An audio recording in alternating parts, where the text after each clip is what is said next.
Carrasco. Allez, vas-y, pourquoi pas. Vas-y, pourquoi pas.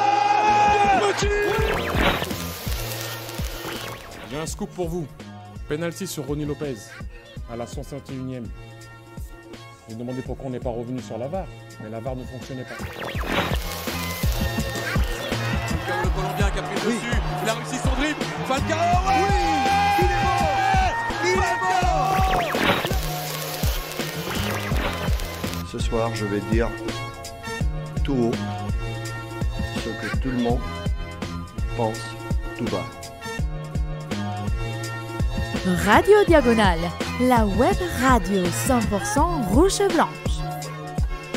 Salut à tous et bienvenue dans ce débrief de la 32e journée de Ligue 1. Monaco plus que jamais au contact des leaders, plus que jamais dans la course pour le titre avec cette victoire face à la Lanterne Rouge Dijon, 3-0, une victoire qui a eu du mal à se dessiner, mais après tout, victoire quand même et un score qui finalement est plutôt flatteur. Pour m'accompagner, il y aura bien sûr Patrice, salut Patrice, et il y aura, pardon excuse-moi j'ai oublié ton prénom. Adrien, petit nouveau, excusez-moi, j'étais sur Radio Cercle avant, la web radio satellite du Cercle Bruges et même aussi de retour du côté de Radio Diagonale pour discuter, comme tu le dis si bien, autour des croissants et de l'actualité. Voilà, j'espère que vous avez bien reçu cette alerte. Ouais. Je précise que c'est la seule preuve qu'il existe de la matinale, donc c'est un voilà. On n'ose pas changer cette petite description dans la notification. Ça nous porte chance, c'est pour ça. Exactement, voilà, c'est la superstition, on change pas les choses qui font que ça marche. Donc voilà, vous l'avez compris, on est sur Twitch, donc bienvenue à tous ceux qui sont là aussi également à nous écouter en direct, bienvenue à ceux qui sont dans le chat, hein, n'hésitez pas à laisser vos commentaires et puis on salue également ceux qui nous écoutent en podcast. Victoire donc monégasque, 3-0 face à Dijon et on va commencer tout de suite par les 3 points, je te laisse commencer Patrice. Mon premier point sera forcément sur la compo de départ de Kovac.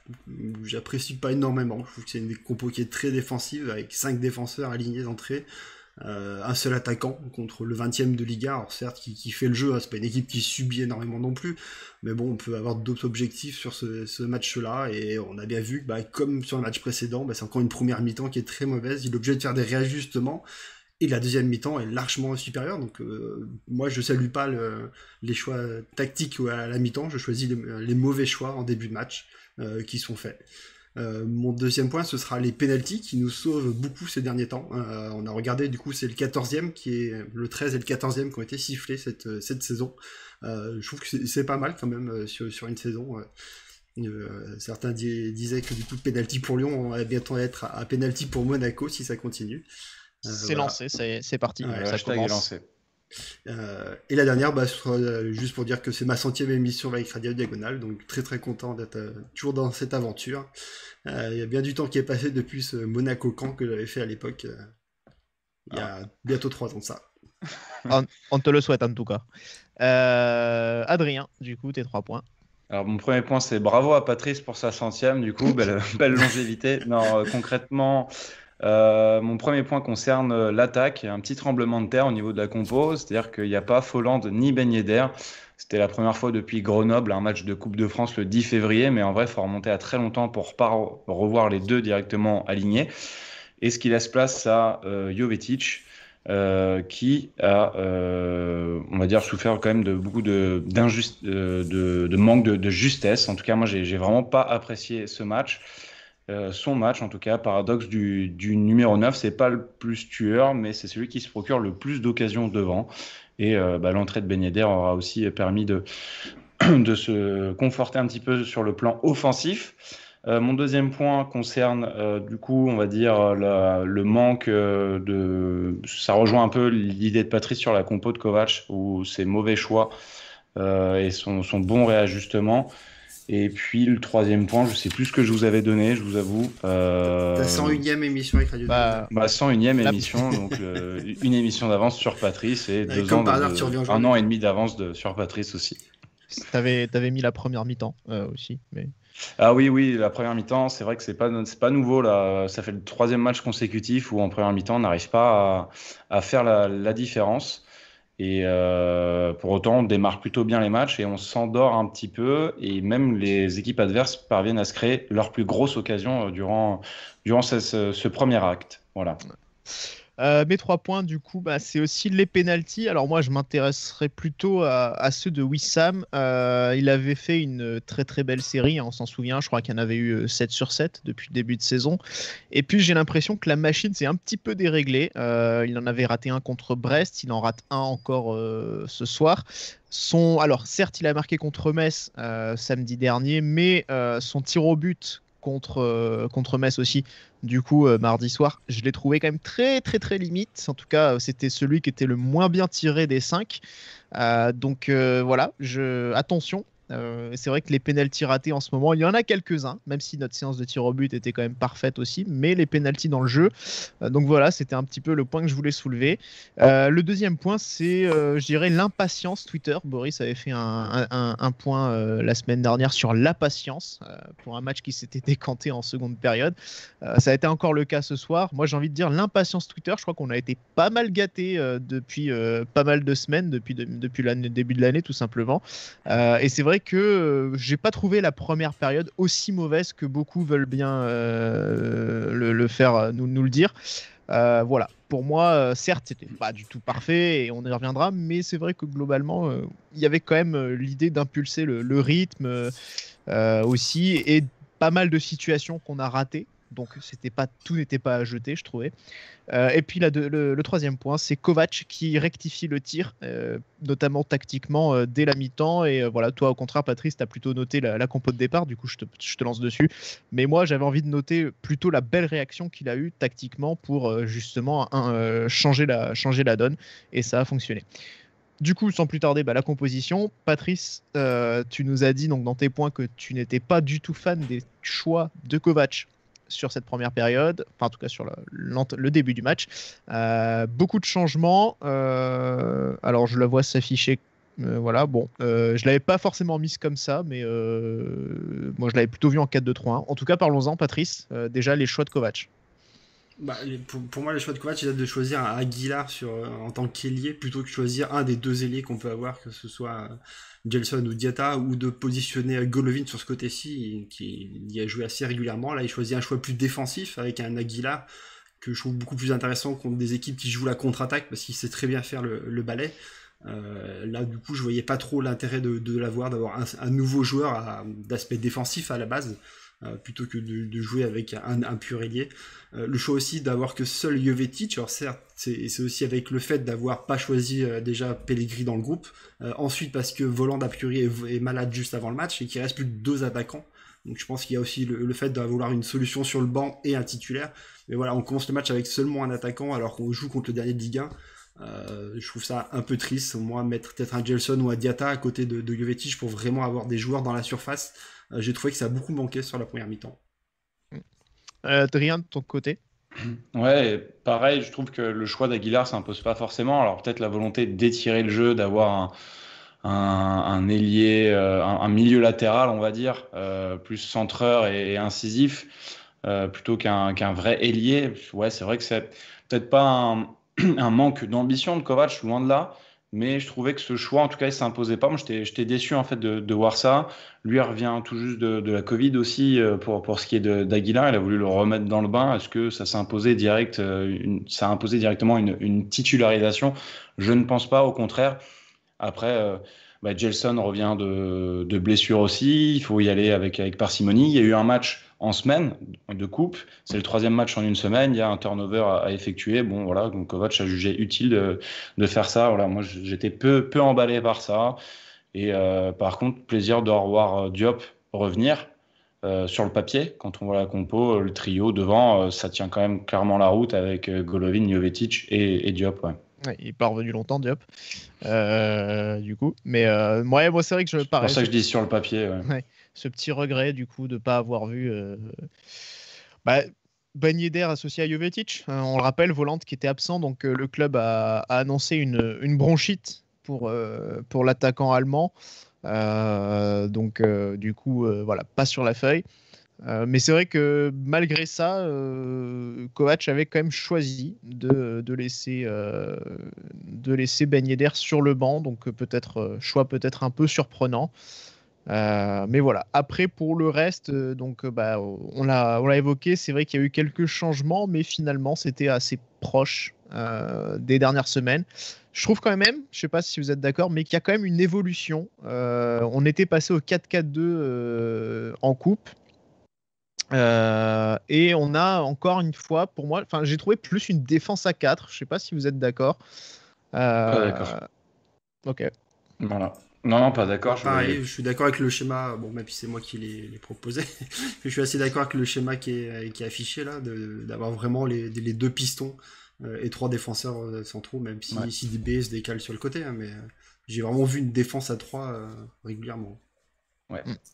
Ouais, en fait, je trouve que c'est plus une légère évolution, assez progressive. On voit en tout cas j'ai la heatmap aussi de CityB sous les yeux. Et, très clairement, il est dans le couloir. Mais j'ai l'impression qu'en tout cas, il y a une évolution qui est légère à chaque fois. Des petits ajustements qui font que Kovac va vers autre chose. Donc peut-être quelque chose de plus classique, on va dire, dans le schéma. Pour éviter et contrer un petit peu les équipes qui connaissent maintenant un petit peu comment joue l'AS Monaco, donc apporter quelques petites variations aussi. Ce qui n'empêche pas, encore une fois, de retrouver effectivement des fois une défense à 3. Hein. Attention, je ne dis pas que ça n'a pas été le cas du match. Hein. C'est un schéma un peu asymétrique aussi, du fait que c'est peut-être pas facile à cerner. Tu vois, il y a les déplacements, les mouvements de chacun. Comme je dis, c'est asymétrique, donc forcément, tu as des décalages, des déséquilibres. Mais pour moi, il y avait quand même, ça se voyait plus une ligne de défense à 3, avec comme d'habitude, pour laisser le champ à Caillou aussi à gauche, et avec une forte présence côté gauche pour qu'il se développe. Au final, c'est un côté qui n'aura pas du tout fonctionné durant la première mi-temps. Mais bon, je suis d'accord pour dire qu'il y a quand même, oui, des ajustements, que Kovac est toujours en méditation ou en train de proposer des nouvelles choses, ou peut-être de donner aussi plus de champ, plus d'action, tout simplement, plus de liberté à son bloc. Et donc, les joueurs sont aussi plus libres et ont bien assimilé tout ça et se permettent peut-être plus de choses, en tout cas. Allez, le match maintenant, début de match, Patrice, qui était quand même vraiment dans le sens de l'ASM, avec plusieurs bonnes situations, notamment de Jovetic qui est assez facile à trouver dans la profondeur. Qui fait que Monaco se met quand même en évidence sur ce début de match. Ouais, il fait vraiment de très très beaux appels de balles. Jovetic, il arrive très facilement à prendre le dessus sur la défense, à être dans le bon tempo. Il contrôle très bien le ballon, mais c'est derrière, à chaque fois, il se fait rattraper à la course, ou je sais pas, il temporise, je sais pas pourquoi, et à chaque fois il se fait rattraper, et il est obligé de se retourner et d'attendre une solution qui vient pas malheureusement. Alors qu'à chaque fois sur le départ de l'action, on a l'impression qu'il va pour y aller seul en poussant le ballon et en faisant une frappe. C'est ce qui m'a un peu déçu sur cette première mi-temps, c'est que par deux fois, du coup il y va pas seul, il attend un de ses coéquipiers. Et après, je pense que tu fais référence à l'autre action où du coup il est bien décalé par Golovin et où il fait une frappe à côté. Ouais, effectivement, mais c'est vrai que voilà, dans ces appels de balles, il y a toujours matière à créer le danger, mais je suis aussi d'accord avec toi, c'est à chaque fois, et je pense que du coup, Adrien, c'était aussi un de tes points, à chaque fois, c'est souvent des mauvais choix finalement de Jovetic. Ouais, encore plus quand tu es vraiment le seul, quand tu es neuf et que tu es tout seul, c'est-à-dire il n'y a pas de second attaquant, tu peux pas combiner, il y a beaucoup de choses qui reposent quand même sur toi, de la part de que ce soit sur des appels de balles, sur des contrôles ou même des passes aussi, des remises. Et je trouve qu'il était presque hors sujet, dans le sens où je me rappelle encore contre Metz, quand il fait son face-à-face et qui provoque le penalty un peu généreux, là, le premier penalty. C'est aussi des mauvais choix. Je trouve que devant les cages, en tout cas, c'est le moins tueur de nos neufs, si on doit le comparer à Ben Yedder et Folland. Mais paradoxalement, c'est celui qui se procure le plus d'occasions. Et sur chacun de nos matchs, Jovetic, il a plein de situations de frappe, plus que Folland et Ben Yedder réunis même dans un match. J'ai cette impression-là. Ouais. c'est vrai que face au but, il y a un petit souci, et même dans ses prises de décision, c'était pas les bonnes, quoi. Et c'est lui qui se procure les plus grosses occasions dans cette première période. Ouais, c'est-à-dire que si je regarde le deuxième but, celui de Ben Yedder, j'ai du mal à pas repenser au face-à-face de Jovetic face à Maignan. Oui, ouais, même position. Ah oui. Ouais, où je me dis même contre Caillard. Hein. Ouais, c'est vrai que là, je me dis même, voilà, dans un match où c'est l'occasion qui aurait pu faire basculer le match. C'est vrai que je me dis, un Ben Yedder dans cette situation, peut-être, il aurait peut-être fait justement ce petit piqué-là qui aurait fini au fond. Bon, enfin bon, ça va pas refaire. C'est quand même dur de faire un piqué alors qu'il est complètement dans l'angle fermé. Là, c'est... Franchement, moi je dis pas que c'est Jovetic qui rate la frappe sur cette occasion, hein. C'est Maignan qui fait un arrêt extra. Hein, parce que, qui fait l'arrêt, déjà, il la cadre dans un angle très fermé, c'est bien pour un attaquant. Non, mais après, il peut la lever au lieu de la mettre à terre pour éviter le retour de la jambe, en effet. Voilà. Mais, c'est pas simple. Je pense que on voit là Ben Yedder, il a fait le choix du piqué pour le coup. Après, ne nous mentons pas, hein, on a tous quand même dit que Jovetic pouvait faire mieux sur cette action. Voilà, on a quand même été assez d'accord tous sur ça. Mais en tout cas, bon, c'est pas le sujet. C'est pas le sujet. Néanmoins, Adrien, Dijon est pas totalement à la ramasse. Alors certes, ils sont venus pour défendre. Certes, ils ont mis le bus. Il y avait 7-8 joueurs qui étaient bien planqués derrière. Mais sur chaque contre, quand même, on a vu que notre défense était quand même assez friable et que il fallait peut-être pas grand-chose pour avoir quelques sueurs froides. Ouais, ce diable d'Aboubacar Camara a quand même mis quelques sueurs. Ancien monégasque. Ouais, lancé par Jardim, je crois, un soir à Gerland à l'époque. C'était encore là-bas, ouais. Sacrée histoire, et on le retrouve là ce soir, du coup. C'est vrai qu'on n'est pas exempt de tout reproche derrière. Des petites frayeurs, des petites glissades façon Badiachil de la part de Dissassi. Mais voilà, je trouve que quand même sur cette première mi-temps, on a été bien. Voilà, comme d'habitude, il y a toujours ce petit moment de frayeur où finalement la défense ne gère pas ou ne cadre pas. Mais pour autant, je trouve que dans l'occupation du terrain, c'était rassurant. Et tu l'as dit, c'était un de tes points. Moi, je la trouve encourageante, cette première mi-temps. On doit au moins marquer, je pense, un but. On se procure de belles situations. On en a parlé, manque de justesse de la part de notre attaquant.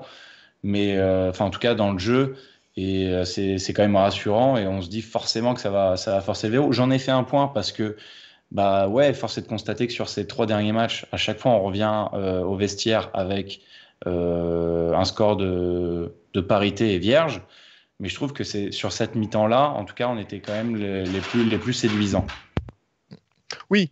Après, face à la lanterne rouge, il y avait quand même aussi une certaine logique à prendre le match en main. Patrice, donc ce résultat de 0-0 à la mi-temps, plutôt déçu, j'imagine. Je vais pas dire plutôt content, plutôt pas content. On imagine que c'était plutôt pas content. Bah oui, pas content. De toute façon, on veut toujours gagner. Déçu, oui, parce que franchement, on a quelques occasions. Tu disais tout à l'heure celle de Jovetic qui fait une frappe à côté. On a en toute fin de première mi-temps aussi le ciseau acrobatique de Tchouaméni, franchement, qui peut aussi finir au fond, parce qu'il est vraiment tout seul. Il fait un très beau geste. Bon, malheureusement, c'est dans le petit filet. Donc oui, je me dis qu'on n'est pas du tout mis en danger, on a quand même le pied sur le ballon, même si on a du mal à se trouver. Je trouve que les passes sont pas du tout dans le bon tempo. Les joueurs font des appels, ils sont pas servis, ou alors on croit qu'il va faire un appel, alors du coup le joueur est resté en place. J'ai l'impression que tu parles du côté gauche là. Oui, principalement. De toute façon, le jeu était que du côté gauche quasiment, quoi. Et même Jovetic, c'est souvent qui renvoyait le ballon devant en pensant que Golovin faisait l'appel, alors que non, Golovin était resté au milieu de terrain, quoi. Après, c'est normal, ces trois-là jouent pas ensemble habituellement, donc c'est normal que je pense qu'il y ait eu des soucis entre les joueurs, de manque d'habitude de jouer ensemble, de compréhension sur une fin de saison. Moi, c'est surtout la mésentente Diop, Caillou, Henrique aussi qui m'a frappé, justement, les deux tout le temps à contre-temps, pas d'harmonie. Eux ont l'habitude de jouer ensemble. moi, je trouvais justement qu'on était dépositaire en fait du côté droit, enfin surtout de Golovin, qui lui prenait le jeu à son compte et quasi toutes les offensives, toutes nos situations, et c'est Golovin qui est souvent au départ ou qui se trouve dans le coin. C'est lui qui a su prendre le jeu à son compte et dans un côté droit justement où Aguilar est dans un rôle un peu bâtard et où Damien, tu disais que tu trouvais Sidibé dans le couloir. Alors oui, Dijon est en bloc super bas, donc il peut se permettre de monter, mais on n'a pas eu de centre, il y a rien en fait.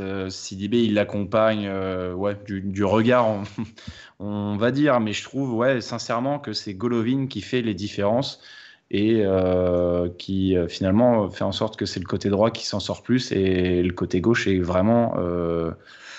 pas loin d'être ridicule sur cette première période. Ouais. Il y a Huge, JCC, je sais pas comment il faut le dire. Huge, Jean-Charles Couder. Jean-Claude Caillot. C'est peut-être Jean-Charles Couder. Ou Jean-Claude Caillot. Non, je sais pas. En tout cas, il dit que paraît que Kovac commence à jouer à la 80e, c'est donc là qu'il faut juger l'équipe. C'est marrant parce que j'ai vu passer la statistique du classement. Si on arrêtait les matchs à la 85e, on serait en tête apparemment. Comme quoi, en fait, on a perdu pas mal de points finalement en fin de match. En tout cas, parce que ça semble. Enfin, en tout cas, d'autres ont été capables d'être meilleurs que nous sur les fins de match. Peut-être pour ça que Jardim faisait toujours ses changements à la 85e, 86e et tout. Je pense, et je pense qu'à mon avis, ça n'a strictement rien à voir avec les primes de match. En fait, c'est un faux procès qu'on a fait à Jardim. Ouais. Enfin bon, deuxième période, pardon. Pas mal de changements, en tout cas des changements qui étaient, je pense, assez attendus.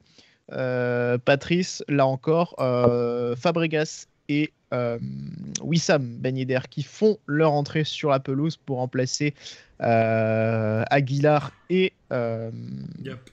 Les deux moins voilà, en vue. merci. Ouais. Et les deux nouveaux, en fait, les deux qui sont revenus. Les deux revenants. Qui étaient absents des deux matchs contre le Met. Et l'équipe qui va changer aussi son dispositif tactique. Qui va changer. Non, je sais pas cette impression. Oui, parce qu'on passe avec deux attaquants et Fabregas derrière lui. Oui, pardon, en effet. Oui, du coup, un réajustement du fait qu'on ait des joueurs avec des profils différents. Et donc, du coup, il y a un réajustement tactique, je suis d'accord avec toi. Et qui nous est très favorable. Alors encore, justement, je trouvais qu'on était presque passé un peu en 4-3-3 à ce moment-là, avec Fabregas au milieu de terrain. Et j'ai souvent remarqué que au niveau de l'attaque, on avait Jovetic plutôt qui était vraiment allé sur le côté gauche, Golovin sur le côté droit et Ben Yedder en pointe.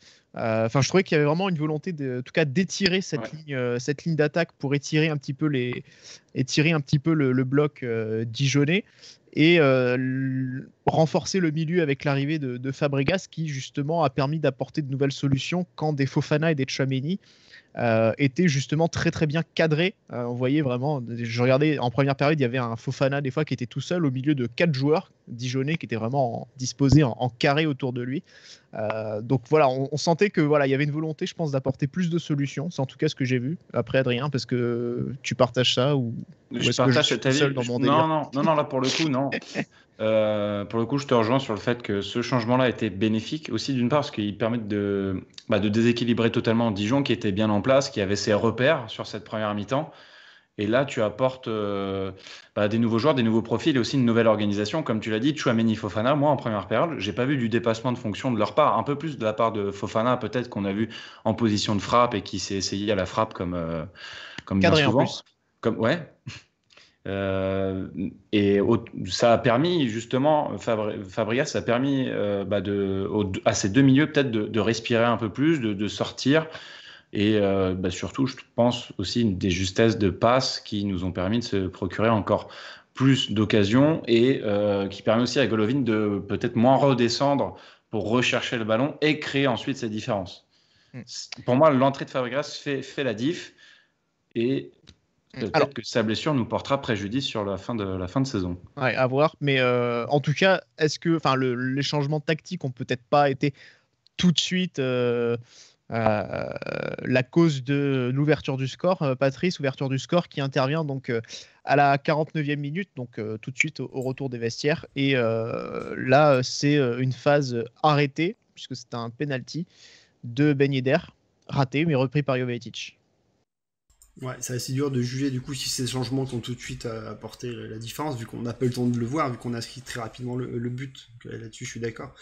Et après, oui, pour revenir sur l'occasion, c'est la faute est directement plus sur Ben Yedder. Donc du coup, c'est lui qui se fait justice lui-même en tirant le penalty. Comme tu l'as dit dans tes 3 points, le penalty est quand même pas bien tiré, il est mou, je trouve surtout.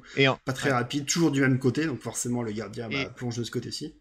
Et pas vraiment bien mis sur le côté en plus, parce qu'il est finalement un peu entre les deux, quoi. Il est pas bien tiré. Je vous trouve. Elle est puissante quand même, la frappe. J'ai pas trouvé, comparé à la seconde. Ouais. Je trouve que sa seconde est bien plus puissante. Après, c'est peut-être le sentiment, parce qu'il le rate, on a l'impression du coup qu'il est pas rapide. Hein, mais... Après, si le gardien a autant de mal à la garder et qu'il la repousse, c'est qu'elle devait être quand même assez puissante. Oui, j'ai pas dit non plus qu'il avait fait une passe. Hein. C'est vrai que j'ai pas trop souvenir de Ben Yedder allant chercher l'autre côté. Ouais, c'est très rare. Il l'a fait, hein, parce que du coup, sur un match, il l'avait fait. Je crois que quand il en tire 2, à un moment donné, il change. Je sais plus contre quelle équipe, mais je m'étais fait la remarque comme quoi il n'avait pas tiré du même côté que d'habitude. Mais sinon, il le tire très très régulièrement de ce côté-ci et en bas.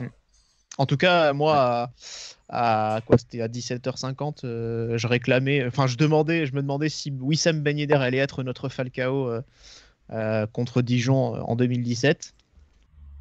Résultat, un petit peu quand même, s'il marque pas, puisque là, c'est Jovetic qui est très très prompt, qui arrive très vite, apparemment. Presque à 23 km/h je crois, d'après Opta Canal, pour récupérer le ballon, donc très très vite, pas simple à mettre avec la vitesse déjà, le temps d'ajuster et l'angle qui se referme très très vite, mais voilà, en tout cas pour notre bonheur, pied gauche. Bon, ça les pieds c'est pas un problème pour Jovetic de toute façon, mais voilà, en tout cas du coup cette belle reprise qui permet à Monaco de prendre les devants. Et Adrien, je pense que là, on peut se dire que finalement, le plus dur a été fait. Ouais, là, tu as le sentiment qu'on devrait pouvoir dérouler. Finalement, Dijon, je ne me dis pas qu'ils vont sortir parce qu'ils étaient là clairement pour le nul. Et de toute façon, ce n'est pas une équipe offensive et qui fait peur, en tout cas. Hein. C'est une équipe malade, blessée et condamnée à la Ligue 2. Je m'attendais pas à ce qu'ils soient relâchés et qu'ils tentent le tout pour le tout. Je pensais qu'ils allaient rester un peu dans cette position, un peu recroquevillé, et que nous en tout cas on se libérait d'un poids et que ça allait être plus facile. Je pense que finalement c'est la suite logique, parce que souvent après les buts on continue d'appuyer et on se procure encore des occasions avec Golovin à la baguette, toujours lui, que ce soit sur des centres bien dosés, forts et puissants, qui cherchent une bonne zone. Et on l'a pas dit d'ailleurs, c'est lui qui est auteur de la passe, une très belle passe dans le dos que Ben Yedder ensuite se fait faucher et obtient le penalty.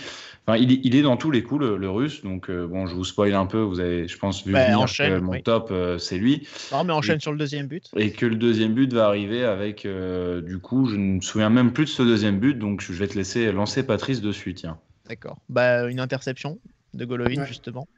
Ouais, une interception dans le camp dijonnais et qui du coup lance tout de suite Ben Yedder, qui du coup, comme tu l'as dit tout à l'heure, lui choisit de faire la balle piquée pour inscrire son premier but du coup du match. Premier but du match, et donc déjà on se dit un Ben Yedder qui rentre et qui est immédiatement décisif. Et donc Monaco qui fait le break, et voilà, je pense qu'on se dit à ce moment-là qu'on est quand même sur certainement une victoire assez tranquille. Méfiance quand même sur certaines incursions encore de Dijon qui quand même sur un contre peuvent nous mettre en difficulté. Heureusement pour nous quand même, Dijon est très très maladroit devant le but, et heureusement du coup. Une petite frayeur aussi de Benjamin Lecomte, à un moment donné sur une balle facile, mais où il n'est pas assez vigilant, et il la perd un peu bêtement, et derrière il est obligé de il y avait hors-jeu, mais tu avais juste envie de mettre de souligner ça, quoi. C'était juste pour mettre un petit taquet. C'était vraiment pour... C'était un peu gratuit, là, quand même.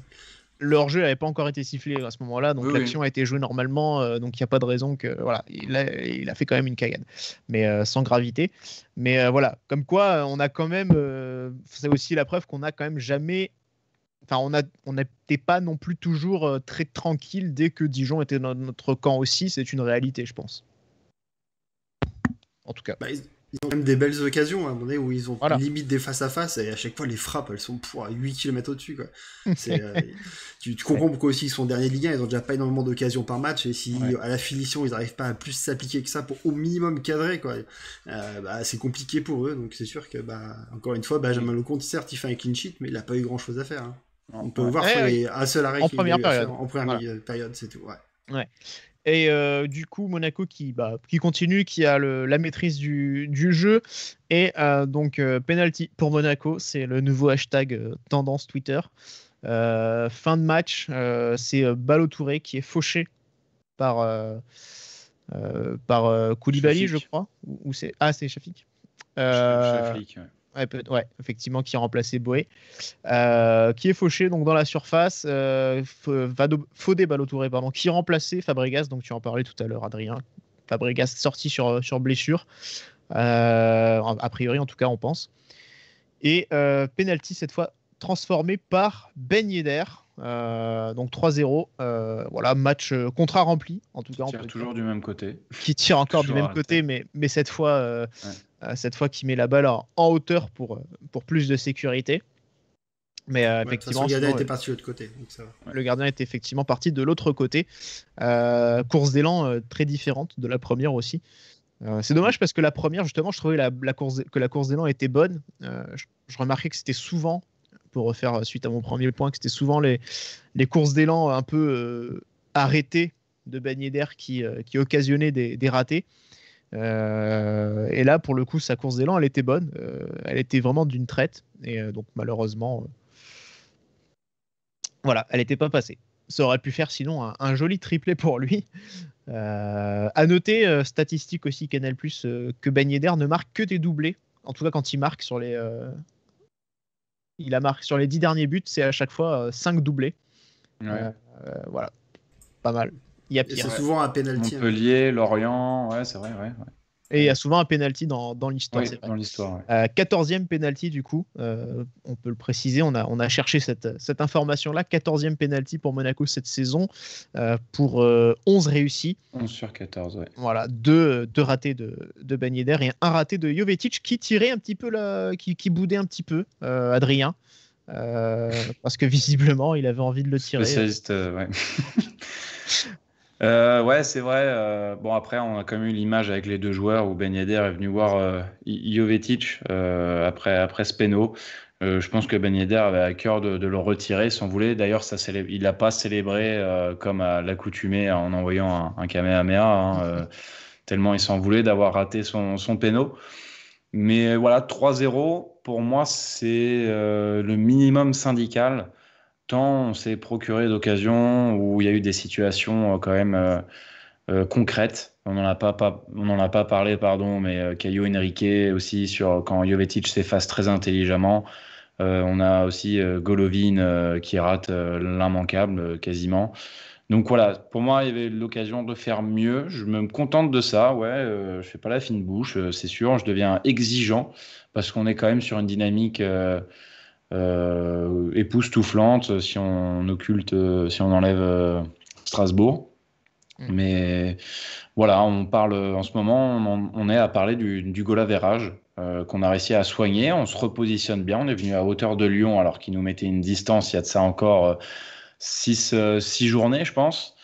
Voilà, on est là, on est sur le podium, on va pas lâcher et puis on attend tranquillement le match de ce soir, même si c'est pas là où on espérait reprendre des points.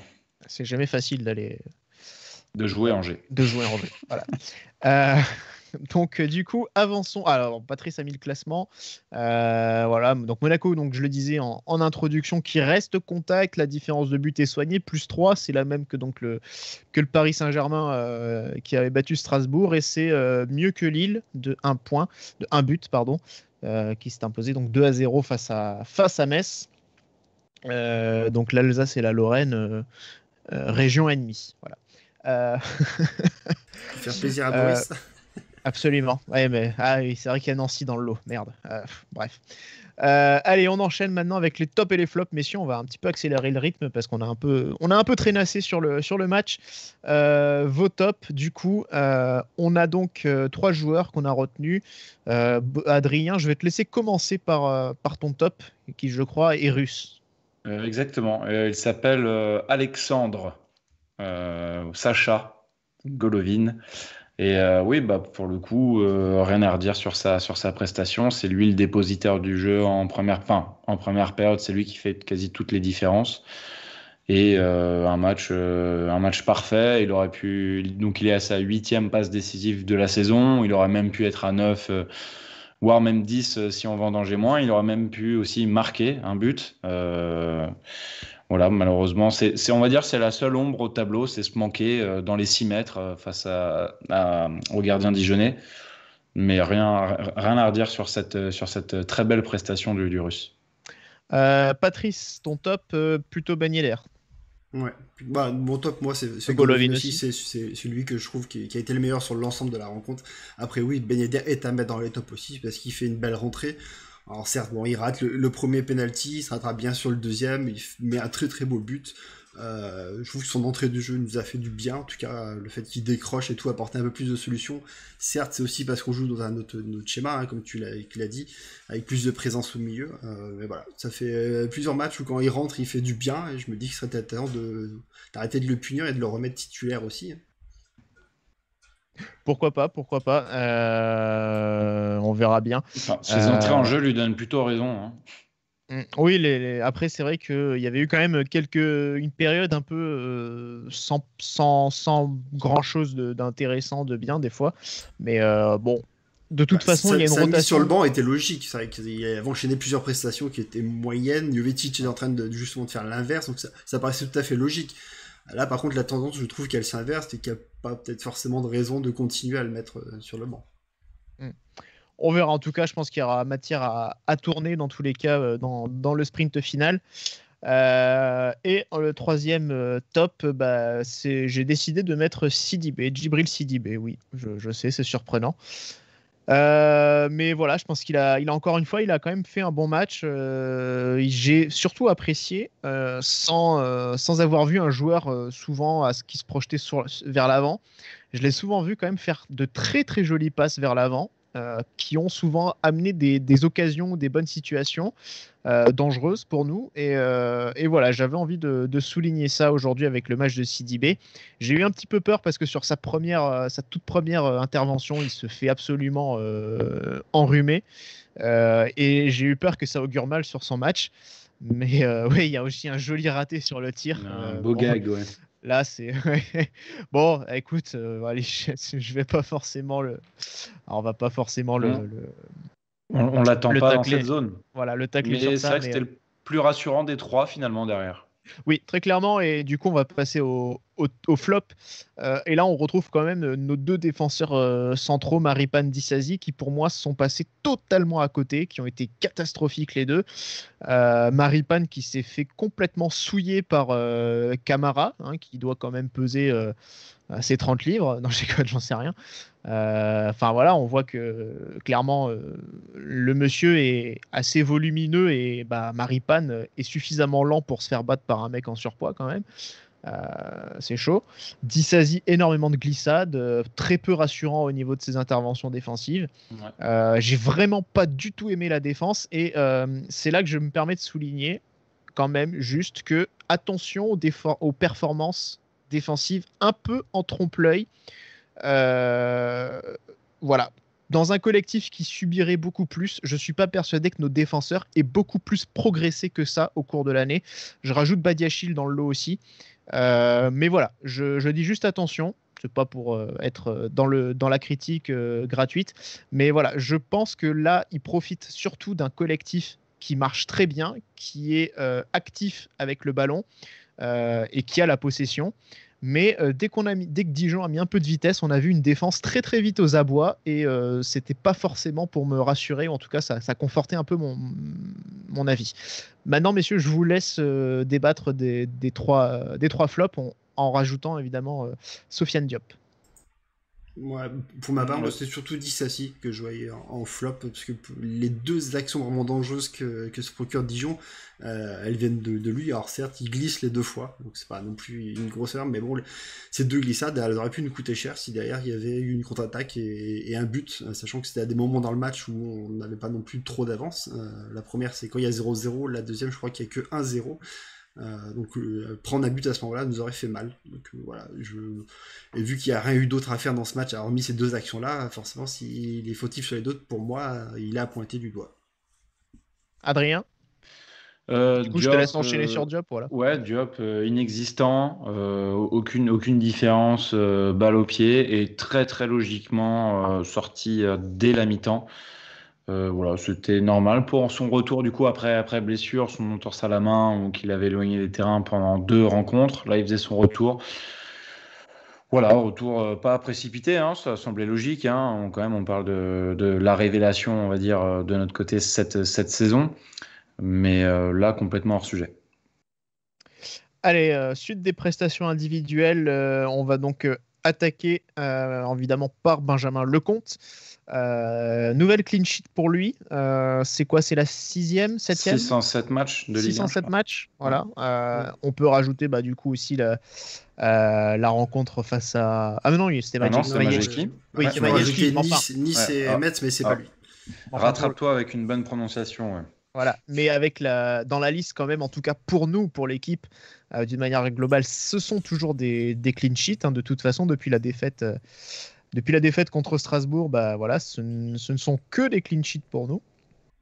Mais en tout cas, c'est vrai que même aussi, si on prend en plus Paris plus Brest, globalement, il y a une tendance qu'on avait confirmée qui est très très positive.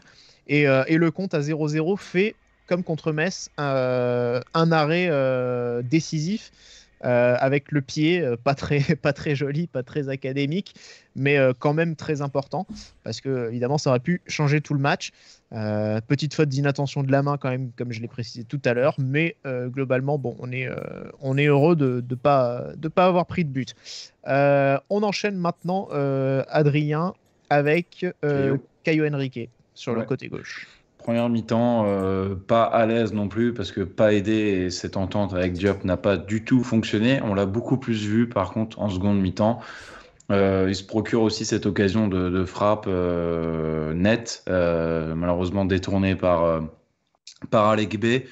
Il prend pas l'information au centre, parce qu'il est suivi quand même, il y a du monde avec lui, mais bon, il était tellement bien positionné et il regardait droit vers les cages, donc attiré par les cages.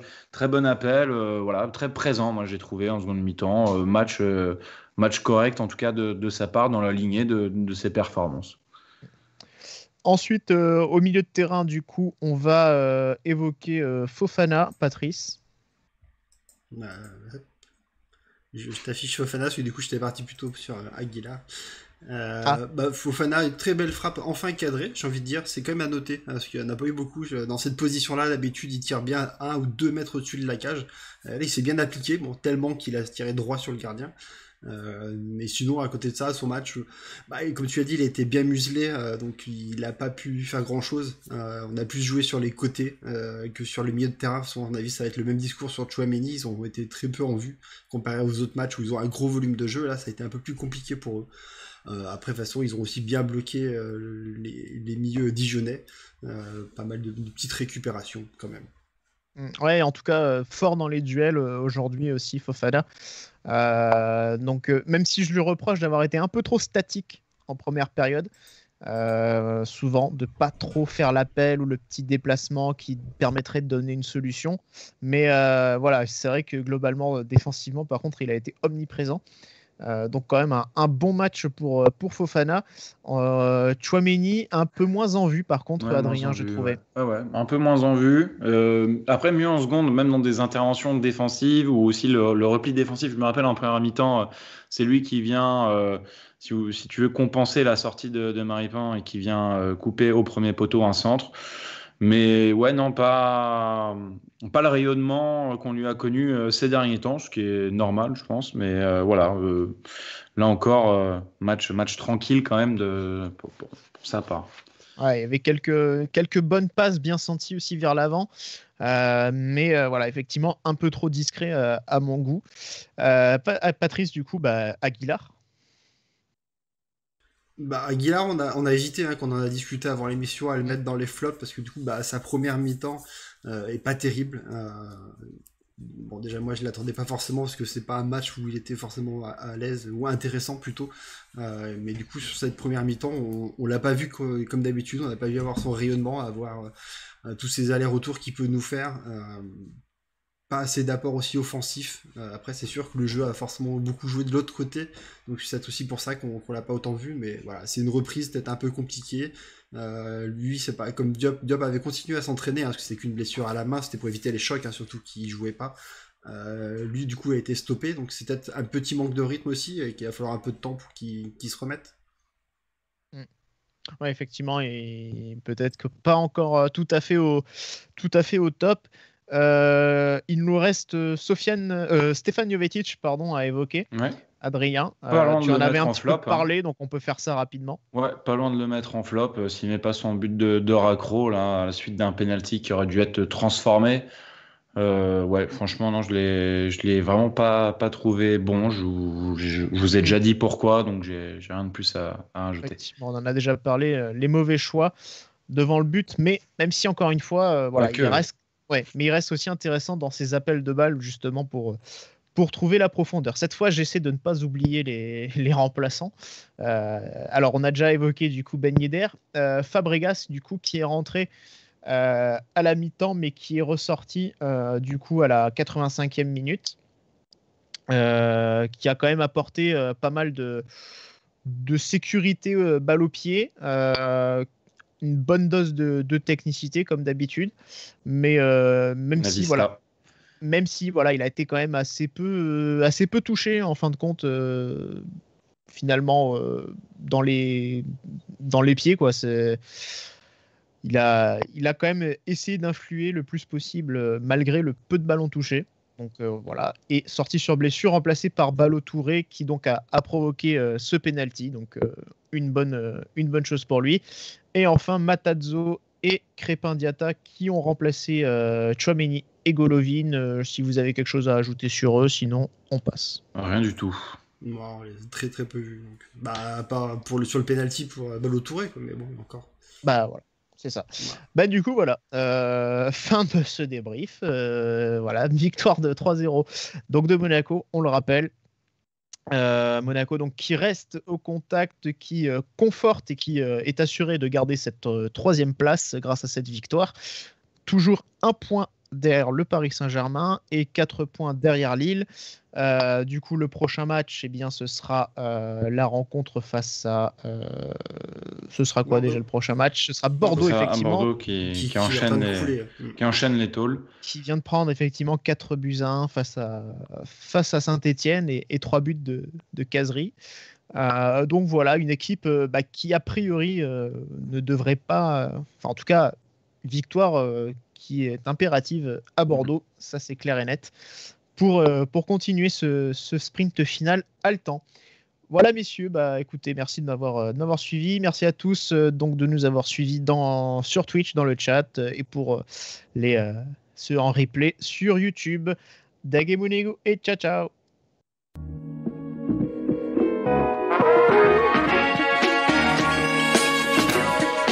Et bisous.